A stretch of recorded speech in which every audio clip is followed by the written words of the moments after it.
hope I've taken me. When I lost everything, He loved me. Redemption was done through Jesus Christ, His Son.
What good thing shall I do that I may have eternal life?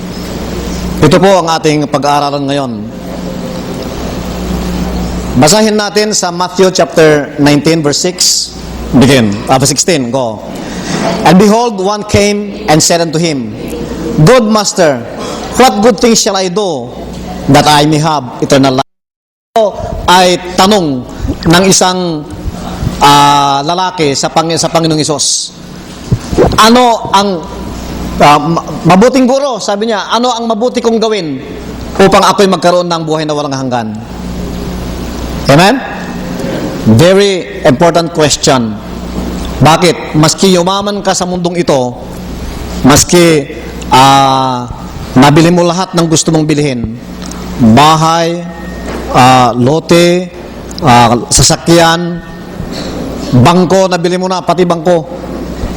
Yan. Pero, kung wala ka namang buhay na walang hanggan, pagkatapos ng buhay na ito, sayang ka. Amen? So, very valid question. What good thing shall I do that I may have eternal life? Okay? 17, begin. And he said unto him, Why callest thou me good? There is none good but one, that is God. But if thou wilt enter into life, keep the commandments. Go. He said unto him, Which? Jesus said, Thou shalt do no murder, thou shalt not commit adultery, thou shalt not steal, thou shalt not bear false witness, honor thy father and thy mother, thou shalt love thy neighbor as thyself. The young man said unto him, All these things have I kept from my youth up. what lack I yet? Jesus said unto him, If thou wilt be perfect, go and sell that thou hast, and give to the poor, and thou shalt have treasure in heaven, and come and follow me.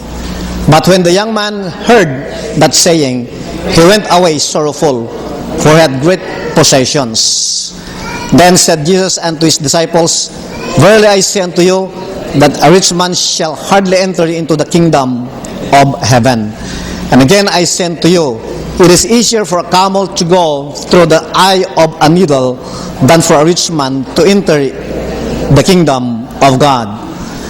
When his disciples heard it, they were exceedingly amazed, saying, Who then can be saved? But Jesus beheld them, and said unto them, With men this is impossible, but with God all things are possible. Tumayo tayo, mga kapatid, at manalangin tayo. Ama naming banal, Diyos naming nasa langit, kami po ay lumalapit sa inyo. Nagpapasalamat kami sa mensahe na aming tatanggapin ngayon. Ito ay tungkol sa kaligtasan. What good things shall I do that I may have eternal life? Buksan po mo, Panginoon, ang puso't isipan ng lahat na ang makikinig nito. Ang maunawaan namin ang inyong kalooban, upang kami ay hindi pupunta sa impyerno, kundi kami ay pupunta sa langit kung nasaan po kayo. Sa pangalan ng aming Panginoong Hesus, ito ay aming dalangin. Amen.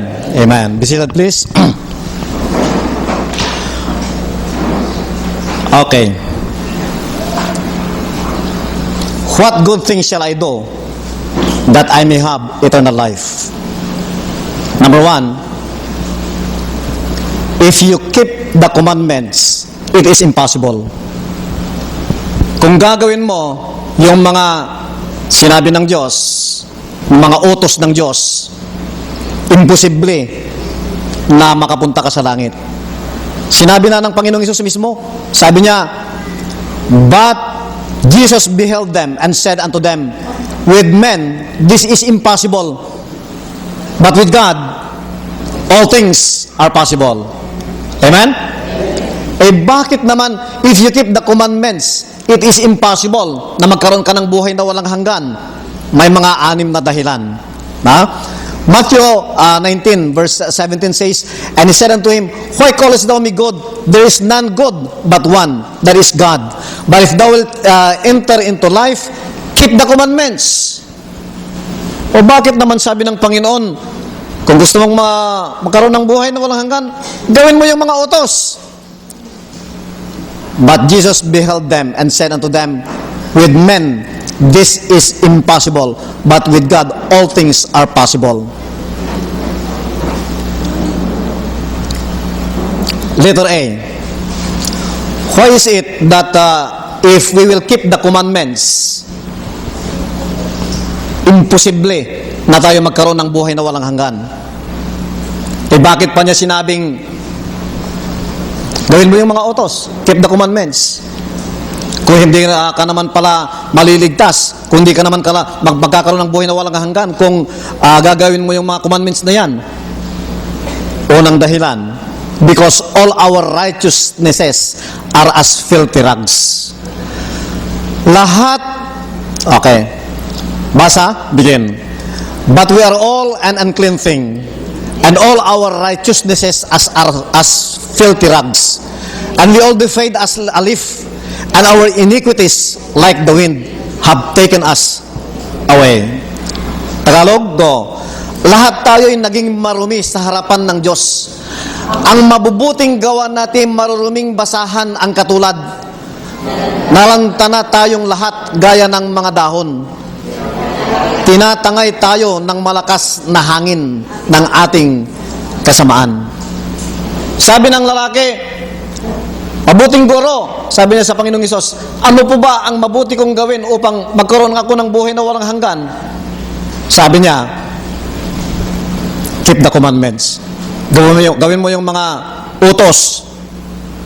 Pero, kung gagawin mo yung utos, lahat ng paggawa mo ng utos ng Diyos, yan ay mga mabubuting gawa mo sa harapan ng Diyos, yan ay maruming basahan lang ang katulad. Sa madaling sabi, maski gawin mo yung utos na ipinagmamalaki mo, sabi ng Panginoong Hesus, hindi ka pa rin makakapunta sa langit. Bakit? Lahat ng mga mabubuting gawa mo ay sa harapan ng Diyos, parang basahan lamang. Amen? Bakit pa niya sinabing gawin mo yung utos? Kasi nagmamalaki itong tao na sa pamamagitan ng kanyang mabuting gawa, makakapunta niya sa langit. Number 2. Because, or letter B yan. Basa, begin. Because all of us have sinned and come short of the glory of God. Lahat tayo nagkasala at nagkulang sa kaluwalhatian ng Diyos. Romans 3:23 says, begin, for all have sinned and come short of the glory of God. Sapagkat ang lahat ay nagkasala at walang sino mang nakaaabot sa kaluwalhatian ng Diyos. Lahat tayo nagkasala. Kung lahat tayo nagkasala, lahat tayo pupunta sa impyerno. Amen? Anong mabuti mong gawin upang magkaroon ka ng buhay na walang hanggan? Ang answer, ano yung answer natin dyan? Answer number 1, if you keep the commandments, it is impossible. Imposibleng maligtas ka kung gagawin mo yung mga utos ng Diyos. Bakit? Because all our righteousnesses are as filthy rags. Pangalawang dahilan, because all of us have sinned and come short of the glory of God. Oo nga, makagawa ka ng mabuti, makagawa ka ng masama. Yung masamang magawa mo, yun na ang magtutulak sa'yo sa impyerno. Amen? Oo nga, makakagawa ka ng mabuti. Pero yung mabuting magawa mo o ginawa mo sa harapan ng Diyos ay para lamang basahan. Hindi ka makakapunta sa langit. Hindi ka magkakaroon ng buhay na walang hanggan. With men, sabi nga, it is impossible. Kung sa pamamagitan mo lamang na tao, imposibleng magkaroon ka ng buhay na walang hanggan. Amen? Letter C. Because, begin, because all of us cannot keep the whole law. Lahat tayo o maski sino sa atin, hindi niya magagawa ang lahat ng kautusan. Ang gusto ng Diyos, kung pupunta ka sa langit, kung gusto mong magkaroon ng buhay na walang hanggan, kung gusto mong pupunta sa langit, kailangan lahat ng utos ng Diyos gawin mo. Hindi lang siyam. Lahat. James chapter 2 verse 10 says, begin, for whosoever shall keep the whole law and yet offend in one point, he is guilty of all. Tagalog, go. Ang lumalabag sa isa, kahit tumupad sa iba pang mga utos, ay lumalabag pa rin sa buong kautusan. Amen? Iyon ang standard ng Diyos. Ang standard ng Diyos, kung gusto mong makapunta sa langit, gawin mo yung lahat ng aking mga utos. Sabi niya, keep the commandments. Which of the commandment? Sabi niya, thou shalt not kill, thou shalt not commit adultery, thou shalt not. Nagawa ko na lahat yan. Mayroon ka pang kulang. Sabi ng Panginoon, ibenta mo yung mga ari-arian mo at ibigay mo sa mga tao. Hindi niya kayang ibenta. Bakit? Kasi he loved himself more than his neighbor. Ang suma total ng kautusan ay dalawa lang. Thou shalt love the Lord thy God with all thy heart, with all thy soul, with all thy mind, with all thy strength. And the second is, thou shalt love thy neighbor as thyself. Tanong, sinong tao ang nakagawa niyan? I will tell you, wala. Walang tao na minahal niya ang Diyos with all his mind, with all his strength, with all his efforts, wala. Thou shalt love the Lord thy God with all your heart, with all your soul, with all thy mind, with all thy strength. Walang nakagawa niyan. Yung pangalawa, Hindi rin nagawa ng tao. Ano yon? Thou shalt love thy neighbor as thyself. Kaya mo bang mahalin yung kapitbahay mo, nakagaya ng sarili mo?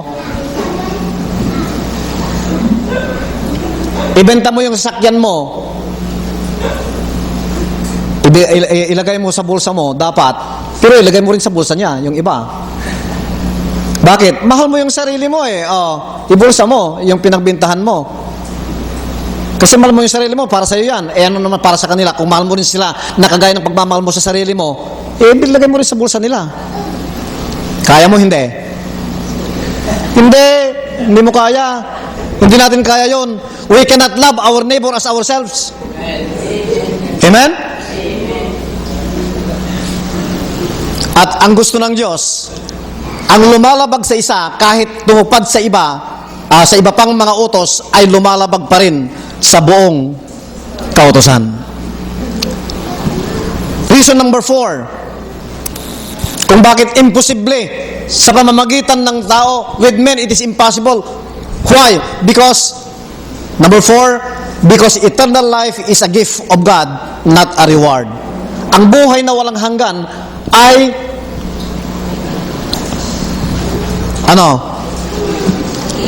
regalo ng Diyos, hindi premyo ng Diyos. Romans 6:23, for the wages of sin is death, but the gift of God is eternal life through Jesus Christ our Lord. Amen? There is a big difference between gift and reward. Kung gift, huwag mo nang pagtrabahuan. You don't have to exert effort to receive a gift. Amen? If it is a reward, you still have to exert effort. Pagtrabahuan mo yan. Bakit? It is a reward. Pero ang salita ng Diyos malinaw, for the wages of sin is death, but the reward of God is eternal life. Correct? Mali. But the gift of God is eternal life through Jesus Christ our Lord. Amen? At mas lalong pinalinaw pa sa Tagalog, sabi dito, sapagkat kamatayan ang kabayaran ng kasalanan, ngunit ang libreng kaloob ng Diyos, amen, ay buhay na walang hanggan sa pamamagitan ni Kristo Jesus na ating Panginoon. Ang buhay na walang hanggan ay libreng kaloob ng Diyos. Kung babayaran mo, insulto yan doon sa nagbayad. Amen? Ang nagbayad ng ating buhay na walang hanggan ay ang Panginoong Hesus. Ngayon, kung binabayaran pa rin natin sa pamamagitan ng ating paggawa ng mga kautusan, insulto sa Kanya. Amen? Subukan mong mag-attend ng birthday party. May kainan, siyempre. Sinong gumastos dyan? Yung birthday celebrant. Yung pamilya ng birthday celebrant. Pagkatapos mong kumain, kwentahin mo yung kinain mo. Kanong siguro, siyempre, busog na busog ako, mga 350 ito. Kumuha ka ng 350, ibigay mo doon sa birthday celebrant. Tignan mo kung hindi kanya tinignan ng pataas pababa. Ano ka? Libre yan, bakit mo binabayaran? At baka masira pa yung pagkakaibigan nyo. Di ba? Amen? Ephesians 2:8 and 9 begin. For by grace are you saved through faith, and that not of yourselves. It is the gift of God, not of works, lest any man should boast. Tagalog, go. Sapagkat dahil sa kagandahang loob ng Diyos, kayo ay naligtas sa pamamagitan ng pananampalataya, at ang kaligtasan ito'y kaloob ng Diyos at hindi sa pamamagitan ng inyong sarili. Hindi ito bunga ng inyong mga gawa, kaya't walang dapat ipagmalaki ang sinuman. Ang buhay na walang hanggan sa langit ay makakamtan natin bilang regalo, hindi bilang reward. Amen? Upang wala tayong maipagmayabang doon sa langit. Bakit? Kung makakamtan natin ang buhay na walang hanggan sa pamamagitan ng ating mga mabubuting gawa, mayroon tayong maipagmayabang doon sa langit pag nandun na tayo.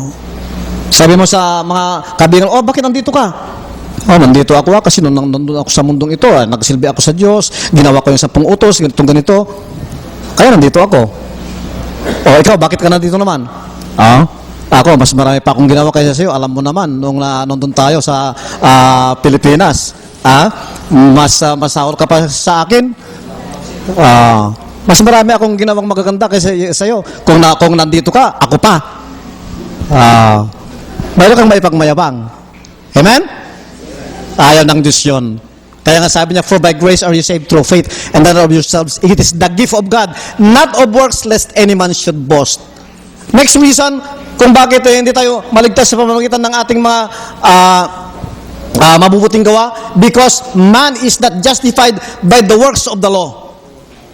Galatians 2:16 begin, knowing that a man is not justified by the works of the law, but by the faith of Jesus Christ.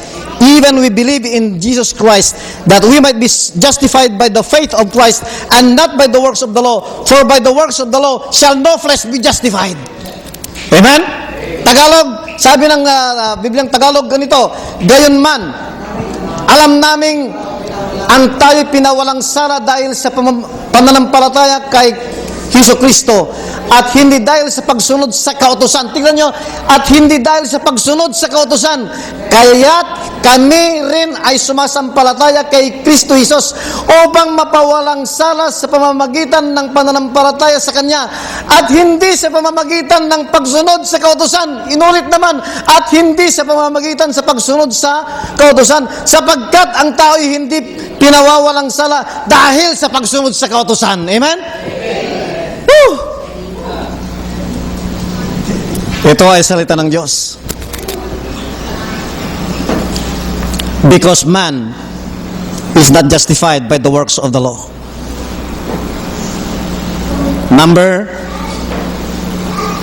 Okay. Basahin natin. Matthew 7:21 to 23. Begin. Not everyone that saith unto me, Lord, Lord, shall enter into the kingdom of heaven, but he that doeth the will of my Father which is in heaven. Many will say unto me in that day, Lord, have we not prophesied in thy name? And in thy name have cast out devils? And in thy name done many wonderful works? Ito yung mga taong ipinagmamalaki nila ang kanilang mabubuting gawa upang sila ay makapunta sa langit. Panginoon, gumawa kami ng makakagandang bagay. We work for it. Pero sabi niya, Lord, we have prophesied in thy name. Nag-preach kami, nagturo kami. Ginamit namin ang pangalan mo. Hindi ba kami kunin sa langit?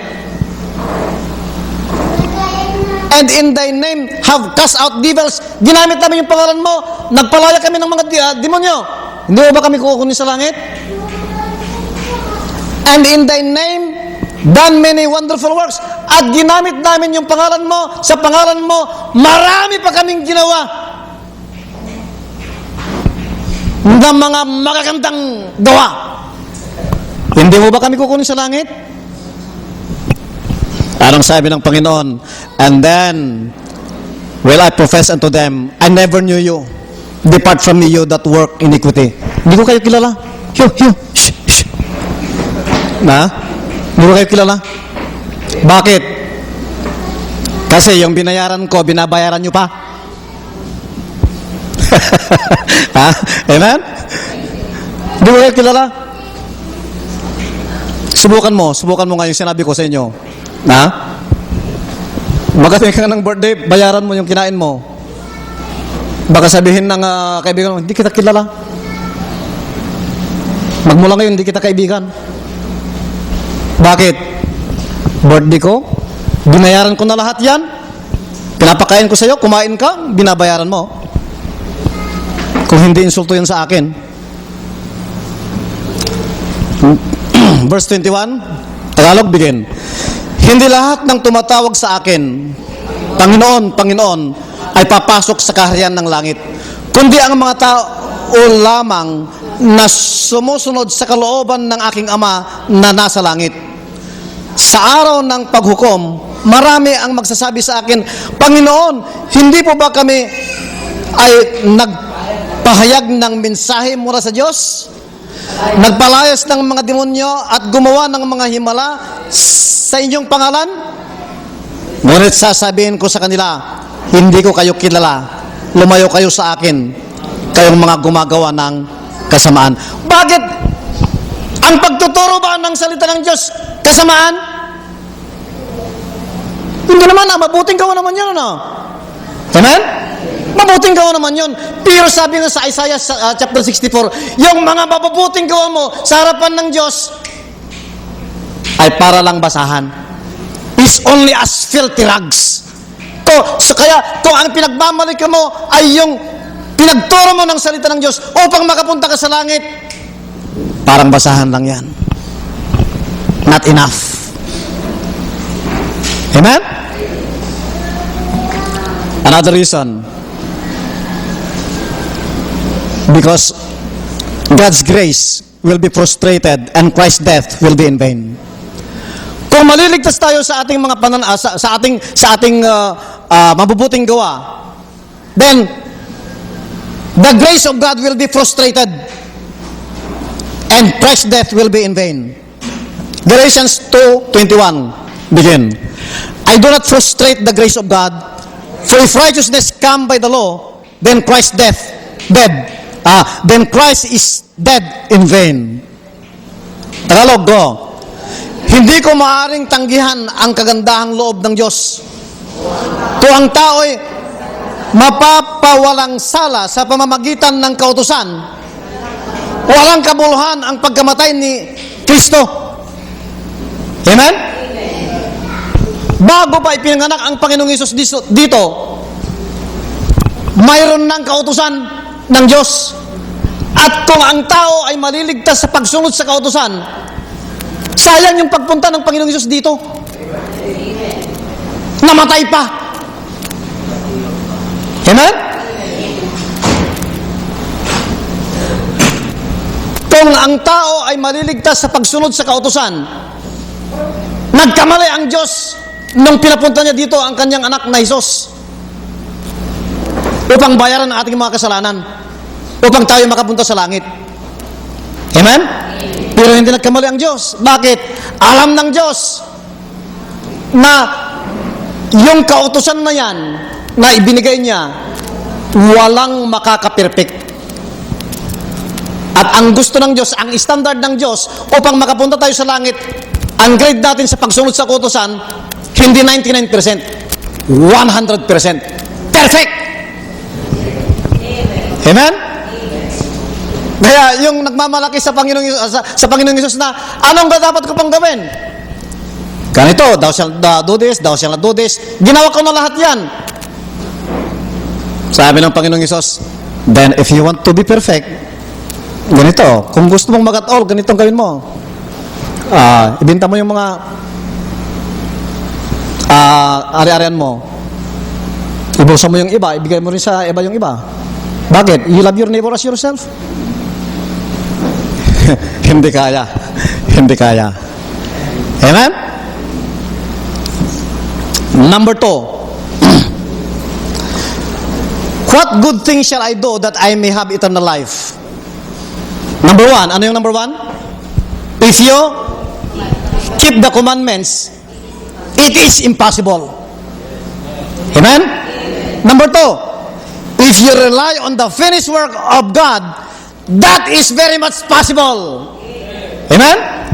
Bakit? May mga dahilan. Basa, Matthew 19:26, begin.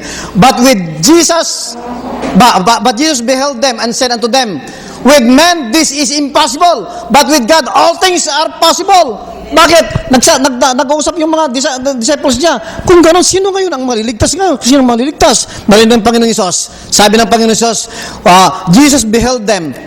And sabi niya, with men, this is impossible. But with God, all things are possible. Bakit? Letter A, or number 1.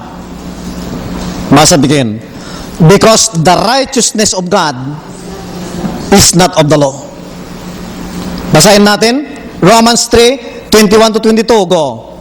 But now the righteousness of God without the law is manifested, being witnessed by the law and the prophets, even the righteousness of God which is by faith of Jesus Christ, unto all and upon all them that believe, for there is no difference. Tagalog, mas malinaw, begin. Ngunit ngayon nahayag na kung paano pinapawalang sala ng Diyos ang tao. Nahayag na, hindi ihahayag. Nahayag na. Continue. Hindi ito sa pamamagitan ng kautusan. Wow! Amen?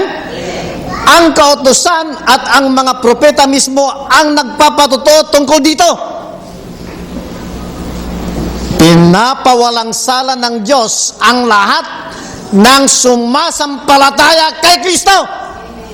Amen? Hindi sa pamamagitan ng pagsunod sa kautusan, kundi sa pamamagitan ng pagsampalataya sa Panginoong Jesucristo. Sa pamamagitan ng kanilang pananampalataya sa Kanya, maging Hudyo man o Hintil, maging sino ka man, maski Israelita ka, Hudyo ka, Amerikano ka, Italiano ka, Ilocano ka, pare-pareho. Maganda ka, pangit ka, bata ka, matanda, malakas ka, mahina ka, maski sino ka. Iisa ang formula kung tayo makapunta doon sa langit. Paano? Sa pamamagitan ng pagsampalataya sa Panginoong Jesucristo. Relying on the finished work of God through the Lord Jesus Christ. Number 2 reason. Begin. Because justification is not by the works of the law, but by the faith of Christ. Galatians 2:16, ito yung binasa natin kanina. Knowing that a man is not justified by the works of the law, but by the faith of Jesus Christ. Even we have believed in Jesus Christ, that we might be justified by the faith of Christ, and not by the works of the law. For by the works of the law shall no flesh be justified. Amen? Napakalinaw po. Justification is not by the works of the law, but by the faith of Christ.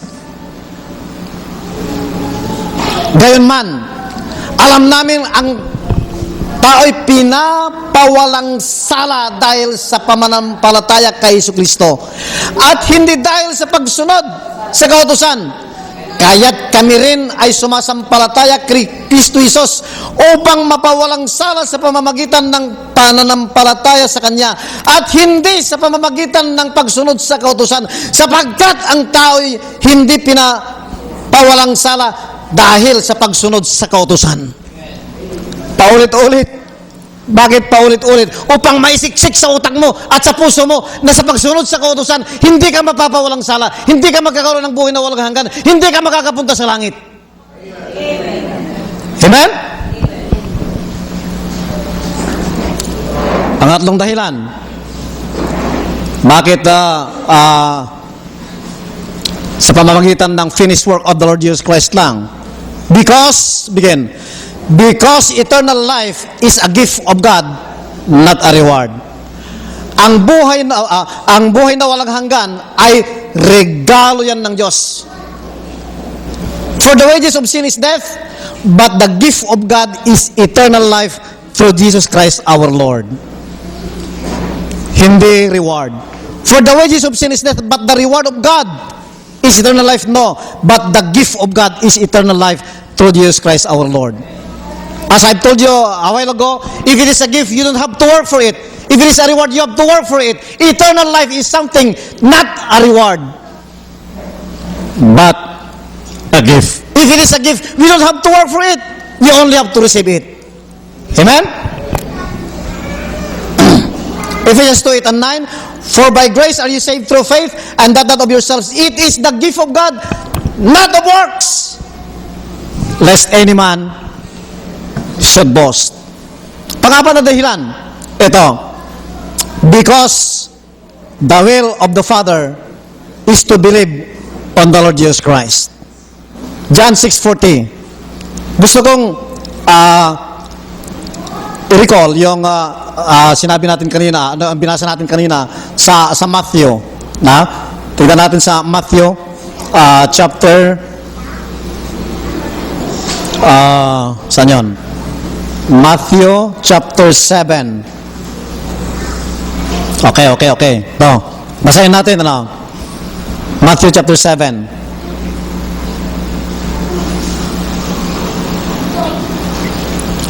Okay, begin. Not everyone that said unto me, Lord, Lord, shall enter into the kingdom of heaven, but he that doeth the will of my Father which is in heaven. Many will say unto me in that day, Lord, Lord, have we not prophesied in thy name, and in thy name have cast out devils, and in thy name done many wonderful works? And then will I profess unto them, I never knew you, depart from me, you that work iniquity. Ang i-explain natin ngayon ito, not everyone that said unto me, Lord, Lord, shall enter into the kingdom of heaven, but he that doeth the will of my Father which is in heaven. But he that doeth the will of my Father which is in heaven. But he that doeth the will of my Father which is in heaven. Ang makakapunta sa langit, yung gumagawa ng kalooban ng Ama, Diyos Ama na nasa langit. Amen? Ano ba ang kalooban ng Ama? Yan ang ating pag-aralan ngayon. No?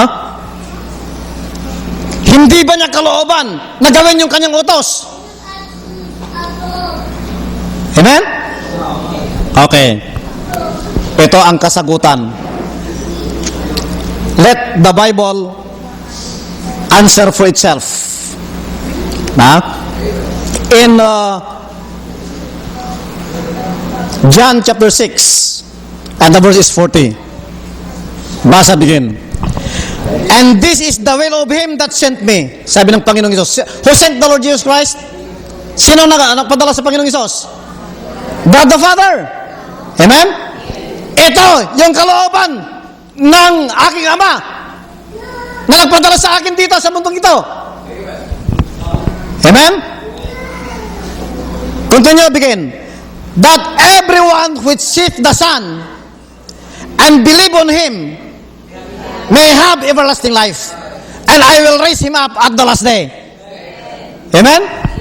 Malinaw po mga kaibigan.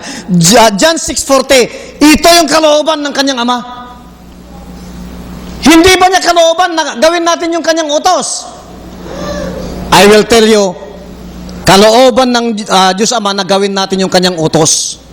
Pero upang makapunta tayo doon sa langit, ang kalooban, ang requirement niya, gawin nating lahat. Why? Because if you offend in one, you are guilty of all. Kung mayroong utos na isa na hindi mo nagawa, guilty ka sa lahat ng mga utos. At alam ng Diyos na walang tao ang nakakaya niyan. Wala ni isa. For all have sinned and come short of the glory of God. All of our righteousnesses are as filthy rags. Amen? Kaya, ngayon, sabi ng Diyos, kalooban ko sana na yung mga tao maging perfect sila, lahat ng aking mga utos magawa nila upang makapunta sila dito sa langit. Kaya lang ni isa, wala. Makasalanan sila. Kaya walang makakapunta dito sa langit. Paano yung kalooban niya, na yan? Sayang. Pero, sinabi niya na mismo sa John chapter 6 verse 40. And this is the will of him that sent me. Ito ang kalooban ng aking Ama. That everyone which seeth the Son and believe on him may have everlasting life. Amen? Ito ang kalooban ng Diyos. Ito ang kalooban ng Ama. Na bawat isang tao which seeth the Son.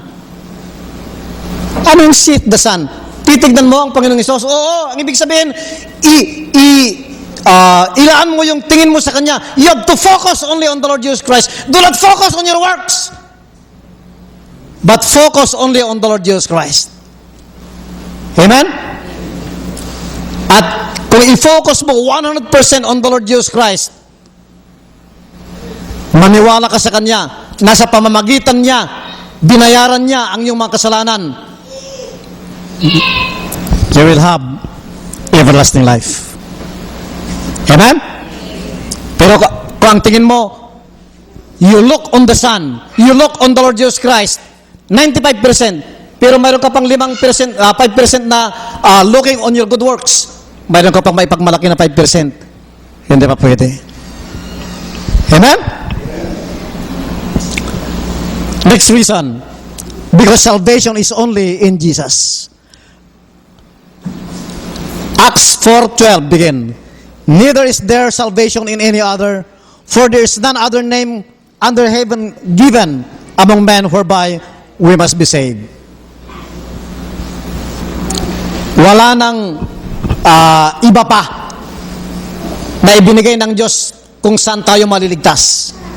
Wala na. Wala nang iba pa na ibinigay ng Diyos kung kanino tayo maliligtas. Wala na. Neither is there salvation in any other. For there is none other name, no other name other than the name of Jesus Christ. Amen? Not even the name of a religion or a group or a denomination. Not even in the name of a prophet. But only in the name of Jesus. Maliligtas ka. Another, because only the blood of Jesus can take away sins.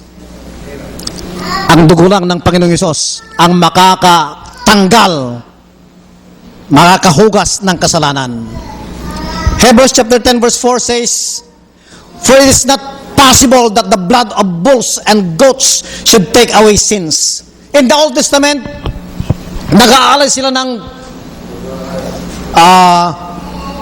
mga baka, kambing, mga hayop.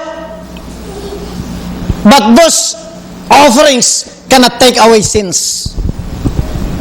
Anong makakatanggal? Anong makakahugas? Revelation 1:5 begin. And from Jesus Christ, who is the faithful witness and the first begotten of the dead and the prince of the kings of the earth, unto him that loved us and washed us from our sins in his own blood. Kaninong blood yan? The blood of bulls? The blood of goats? No! The blood of the Lord Jesus Christ. Yan lang ang makakahugas, yan lang ang makakapatawad sa ating mga kasalanan. Amen? Conclusion. Ito ang conclusion. Basa, begin. Therefore, we conclude that the man is justified by faith without the deeds of the law. Conclusion yan ng Biblia. Isunulat sa Romans 3:28. Conclusion. Conclusion, talagang close na. Amen? Therefore, we conclude, sabi ng Diyos, through Apostle Paul, that a man, ang tao, ikaw, ako, is justified by faith without the deeds of the law. Verse 28, Tagalog begin. Kung gayon, maliwanag na sa pamamagitan lamang ng pananampalataya, mapapawalang sala ang tao at hindi sa pamamagitan ng pagtupad sa kautusan. Amen? Hindi na rin ba kailangan tuparin ng kautusan? Tuparin mo yung kautusan. Pero sa pagtupad mo ng kautusan, that will not give you a credit or a merit so that you will go to heaven. Amen? Kagaya ng namatay sa cross, nakasama ng ating Panginoong Hesus. Nung impinako ang Panginoong Hesus sa cross, mayroong dalawang magnanakaw na ipinako side by side. Yung isa pilosopo, sabi niya, kung talagang Diyos ka, iligtas mo yung sarili mo at iligtas mo rin kami. Pero yung isa, sabi niya, ka naman ganyan, tayo namamatay tayo dahil sa ating mga kasalanan, samantalang siya, namamatay siya dahil sa kasalanan ng sanlibutan. And then nanalangin siya, sabi niya, Lord, remember me when thou art in the kingdom. Alalahanin mo sana ako, Panginoon, kung nandun ka na sa kaharian mo. Anong sabi ng Panginoon sa kanya? Today thou shalt be with me in paradise. Ngayong araw mismo, sumama ka sa akin sa paraiso. Nakapunta sa paraiso, nakapunta sa langit, nagkaroon ng buhay na walang hanggan. Amen? Sumunod siya sa mga kautusan? Hindi. Bakit nakapunta sa langit? Hindi naman siya sumunod sa kautusan. Kasi, kung susunod siya sa kautusan, hindi rin siya makakapunta sa langit. Anong ginawa niya? Sumampalataya sa Panginoong Hesus. Naniwala sa Panginoong Hesus. Amen? Paano pagsampalataya sa Panginoong Hesus? Sa Acts chapter 16 sabi, believe on the Lord Jesus Christ and thou shalt be saved. Maniwala ka sa Panginoong Hesus, maliligtas ka. Amen? Ngayon, alam mo na kung paano ka magkaroon ng buhay na walang hanggan. Angkinin mo na ngayon. Paano mo maangkin ang buhay na walang hanggan? Simple lang ganito. Sa 1 John chapter 5, nakalagay doon na ang pinananahanan ng anak ng Diyos ay may buhay na walang hanggan. Ngunit walang nito ang hindi pinananahanan ng anak ng Diyos. Sa English, he that has the Son has life, but he that has not the Son of God has not life. Kung ang Panginoon Diyos nananahan dyan sa puso mo, mayroon kang buhay na walang hanggan. Pero kung ang Panginoon Diyos hindi nananahan dyan sa puso mo, wala kang buhay na walang hanggan. Tanong, mayroon na ba kayong buhay na walang hanggan? Amen. Bakit? Kasi, tinanggap ninyo ang Panginoong Hesus. Nananahan ang Panginoong Hesus sa puso ninyo, sa puso natin. Paano ang pagtanggap sa Panginoon? Ang pagtanggap sa Panginoon, sabi sa Revelation 3:20, behold, I stand at the door and knock. If anyone hears my voice and opens the door, I will come into him and will sup with him and he with me. Nandito ako nakatayo sa pintuan, kumakatok, sabi ng Panginoong Hesus. Kung sino man makakarinig ng aking boses at bubuksan nito at papapasukin ako, ako'y papasok sa kanya. At ako'y kakain kasama niya. Amen? Ang Panginoong Diyos pala ay nandyan kumakatok sa pintuan ng bawat puso ng tao. Dala-dala niya yung bayad ng kasalanan ng bawat tao, kumakatok siya. Kung papapasukin mo, papasok siya at ibibigay niya sa iyo yung bayad ng kasalanan mo at buhay na walang hanggan mo. Paano ang pagpapasok sa Panginoong Hesus sa puso? Simple as ABCD. A, accept that you are a sinner and repent. Tanggapin mo na ikaw ay makasalanan. At magsisi ka, sabihin mong sa kasalanan mong ito, sa mga magagandang ginagawa mo pa, hindi ka makakapunta sa langit. You have to acknowledge that. You accept that you're a sinner and repent. You have to acknowledge that your good works cannot bring you to heaven. Letter B, you must believe that Jesus Christ paid the penalty of your sins. Maniwala ka na ang Panginoong Hesus lamang at siya lamang, wala nang iba, ang makakaligtas sa iyo. Hindi ang gawa mo, hindi ang grupo mo, hindi ang relihiyon mo, hindi ang morality mo, hindi ang pera mo, kundi ang Panginoong Hesus lamang. Believe that Jesus Christ paid the penalty of your sins. Letter C, call on the name of the Lord and receive Him into your heart. Tumawag ka sa Panginoon, tanggapin mo siya sa iyong puso. Sabi niya, for whosoever shall call on the name of the Lord shall be saved. Sino mang tumawag sa pangalan ng ating Panginoon, maliligtas. Paano kapag tawag? But with thy mouth, sa pamamagitan ng iyong bibig at sa pamamagitan ng iyong puso, ay tanggapin mo ang Panginoon sa puso mo. Sabi niya, maliligtas ka. And depend only on Christ for your salvation. Bumipindi ka lang sa Panginoong Diyos sa kaligtasan mo. Wala nang iba, kundi sa Panginoong Diyos lamang. Paano? Sabihin mo, Panginoong Diyos, ako ay isang makasalanan. I accept that I am a sinner and I am repenting. I believe that you are the one who paid my sins at the cross of Calvary. Now I am calling on you. I want to receive you as my personal Savior and Lord. I realize you are knocking at the door of my heart right now. I'm inviting you to come into my heart. I'm opening my heart and life. Please come in. I will only depend on you for my salvation. I can repeat the same prayer. Pwede kong ulitin yung panalangin na yon, phrase by phrase. At kung gusto mong tanggapin ang Panginoong Hesus sa puso mo, matatanggap mo upang ang Panginoong Hesus ay makakapasok sa iyo, mananahan sa iyo, may bibigay niya yung bayad ng kasalanan mo, mabibigay niya yung buhay na walang hanggan mo. Kung gusto mong tanggapin ang Panginoon Jesus ngayon, matatanggap mo, kaibigan. You bow down your heads, you follow after me with this prayer. With your mouth and with your heart, sabihin mo ang panalangin ito ng taos-puso. Ito ang panalangin, kaibigan. Panginoong Hesus, ako po isang makasalanan at nagsisisi po ako. Dahil sa aking mga kasalanan, ako'y papuntang impyerno.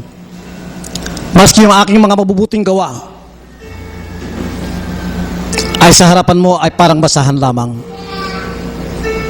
Ngunit naniniwala ako, Panginoong Hesus, na kayo po ang nagbayad ng lahat ng aking mga kasalanan sa cross sa Kalbaryo. Ngayon, Panginoong Hesus, kumakatok po kayo sa pintuan ng aking puso. Gusto niyong pumasok, kaya binubuksan ko, Panginoong Hesus, ang aking puso at buhay ngayon. Inaaniyan po kayo, ko po kayong pumasok sa aking puso at buhay. Sana pumasok po kayo, Panginoong Hesus, sa aking puso at buhay. Ibigay po ninyo sa akin ang bayad ng lahat ng aking mga kasalanan at ang buhay na walang hanggan, upang kung ako'y mamatay man, hindi ako pupunta sa impyerno, kundi pupunta ako sa langit. Sa inyo lang ako, Panginoong Hesus, dumedepende. Wala nang iba. Hindi sa aking mga mabubuting gawa, hindi sa aking mga pagsunod sa iyong kautusan, at hindi rin sa aking grupo o relihiyon na kinakasapian, lalong-lalong hindi pa sa pamamagitan ng aking pera at salapi at mabubuting gawa, kundi sa inyo lamang, Panginoon. Sa inyo lamang ako dumidepende sa aking kaligtasan. Napakabuti mo, Panginoong Hesus. Salamat sa pagmamahal mo. Salamat sa buhay na walang hanggan na ibinigay mo sa akin. Salamat sa kapatawaran ng lahat ng aking mga kasalanan, dahil kayo po ang nagbayad sa cross sa Kalbaryo. Pinupuri kita, Panginoong Hesus. Amen. Amen. If you receive the Lord Jesus Christ, kung tinanggap mo ang Panginoong Hesus sa puso mo, ang Panginoong Hesus ay nasa puso mo ngayon at nananahan siya dyan sa puso mo. At sabi sa 1 John chapter 5, ang pinananahanan ng anak ng Diyos ay may buhay na walang hanggan. Ngunit wala nito ang hindi pinananahanan ng anak ng Diyos. Ngayon tinanggap mo ng Panginoong Hesus, nananahan ng Panginoong Hesus sa'yo, mayroon ka ng buhay na walang hanggan. John chapter 1 verse 12 says, but as many as receive Him, to them give He the power to become the sons of God, even to them that believe on His name. Sa lahat ng tumanggap sa Kanya, sino yung Kanya? Sa Panginoong Hesus, binigyan niya ng karapatan na maging anak ng Diyos. Amen?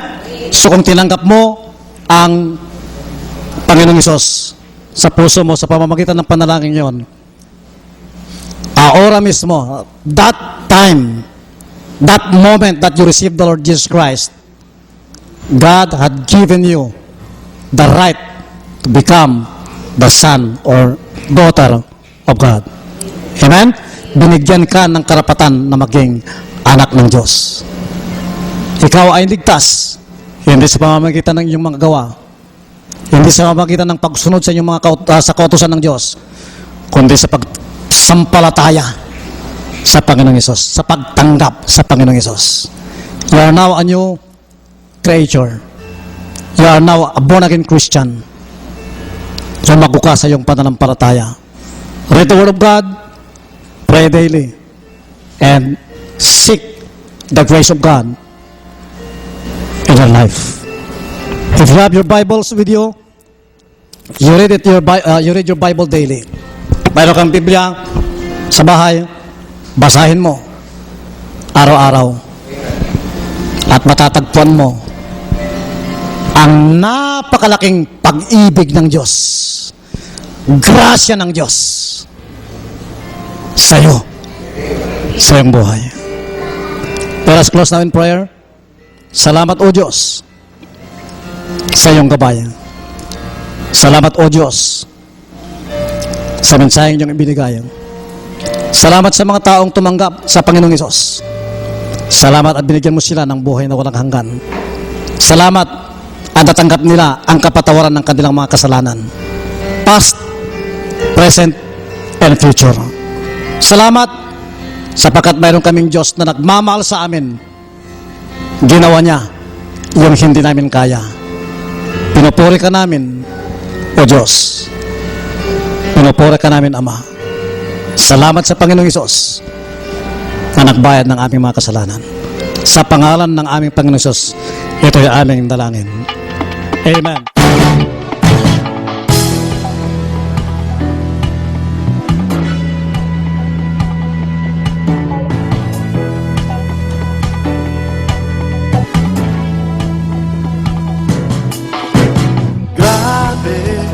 Grabe ang pag-ibig mo.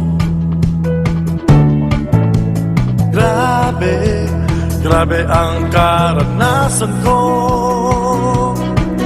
Pagkagising pa lang sa umaga hanggang sa pagpapahinga. Grabe na ang buhay ko.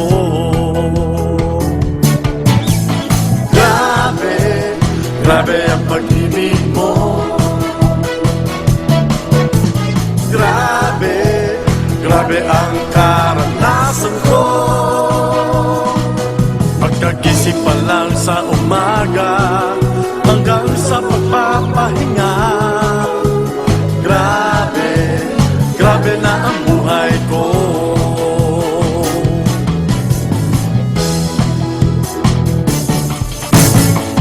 Kay sarap-sarap sa presensya mo. Bago ang lahat sa buhay ko, Jesus, anong hahanapin pa? Nasa'yo na ang lahat, Panginoon. Grabe na ang buhay ko.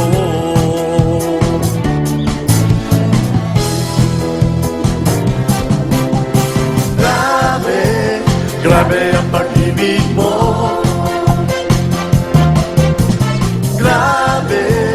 Grabe ang karanasan ko. Pagkagising pa lang sa umaga hanggang sa pagpapahinga. Grabe na ang buhay ko.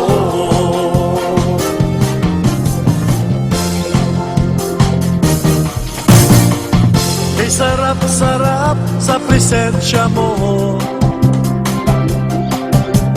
Bago ang lahat sa buhay ko, Jesus, anong hahanapin pa? Nasa'yo na ang lahat, Panginoon. Grabe na ang buhay ko.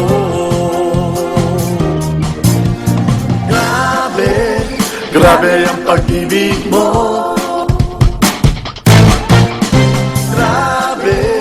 Grabe ang karanasan mo. Pagkagising pa lang sa umaga hanggang sa